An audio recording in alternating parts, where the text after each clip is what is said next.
एक ज्योतिषी नदी के किनारे पाव के निशान देखकर उसका पीछा करते हुए चल पड़ा। उसे लगा ये किसी महान शासक या राजा के पदचिन्ह हैं। पर जब उन्होंने पेड़ के नीचे लकड़ी की तरह पतले इंसान को देखा तो उन्हें अपने ही ज्योतिषी कला पर संदेह होने लगा। बुद्ध की आंखें खुली तो ज्योतिष ने कहा कि आपको तो कोई महान शासक होना चाहिए और शासन करना चाहिए। ज्योतिष का यह विचार भगवान बुद्ध को उसके बाल्यावस्था में ले गई, जहां एक जाने-माने योगी ने उनके पिता महाराज शुद्धोधन को यह कहा था कि आपका पुत्र या तो एक श्रेष्ठ शासक बनेगा या तो एक संत बन जाएगा।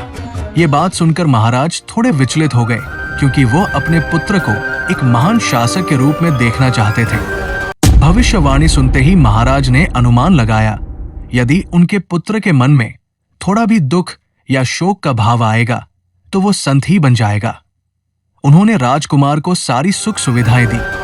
राजकुमार को महल से बाहर जाने की जरूरत ही नहीं पड़ती थी।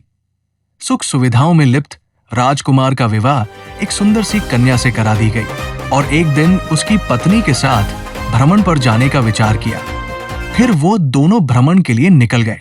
रास्ते में वो पहली बार एक बूढ़े, एक बीमार और एक मृत व्यक्ति को देखा। आश्चर्यपूर्वक सारथी से सवाल करने लगे कि ये क्या हो रहा है। सारथी ने बताया कि वो एक बूढ़ा आदमी है, एक दिन उसकी तरह सब बूढ़े हो जाएंगे। वो एक बीमार आदमी है, हमारा शरीर कभी भी बीमार हो सकता है, और वो एक मृत व्यक्ति का अंतिम संस्कार हो रहा है। मृत्यु से तो कोई बच ही नहीं सकता। राजकुमार सोचने लगे कि एक दिन उसकी स्थिति भी ऐसी ही होगी।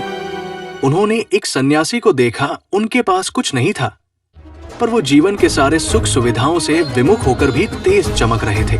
उनके बारे में पूछने पर सारथी ने उन्हें सन्यासी बताया। वो सोचने लगे, एक दिन उसका सब खत्म हो जाएगा। उसकी पत्नी, उसका पुत्र और वो खुद। उन्हें उस ज्ञान, धैर्य और शांति की खोज सताने लगी जो उस सन्यासी के मुख में उन्होंने देखा था। आसपास की सारी चीजें सिर्फ एक मोह और व्यर्थ लगने लगी।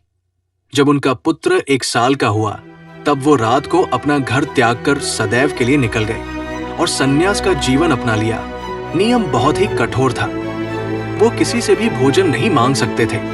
अगर कोई दान स्वरूप भोजन दे, वो उसे स्वीकार कर सकते हैं। बस वही उनका आहार होता था। वो दिनों दिन कमजोर होते गए। उनके शरीर में सिर्फ हड्डियां बची थी। समय बिता और उन्होंने एक वृक्ष के नीचे कठोर ध्यान के बाद आत्मज्ञान की प्राप्ति की और सिद्धार्थ से गौतम बुद्ध बने।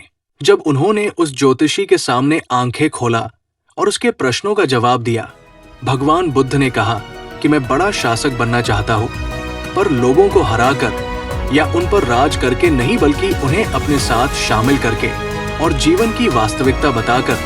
आज भगवान बुद्ध की आत्मज्ञान पाकर हर प्राणी जीवन की सत्यता को जान रहा है। बिना तलवार उठाए अगर दुनिया पर शासन करना हो तो पहला कदम आत्मज्ञान ही होगा।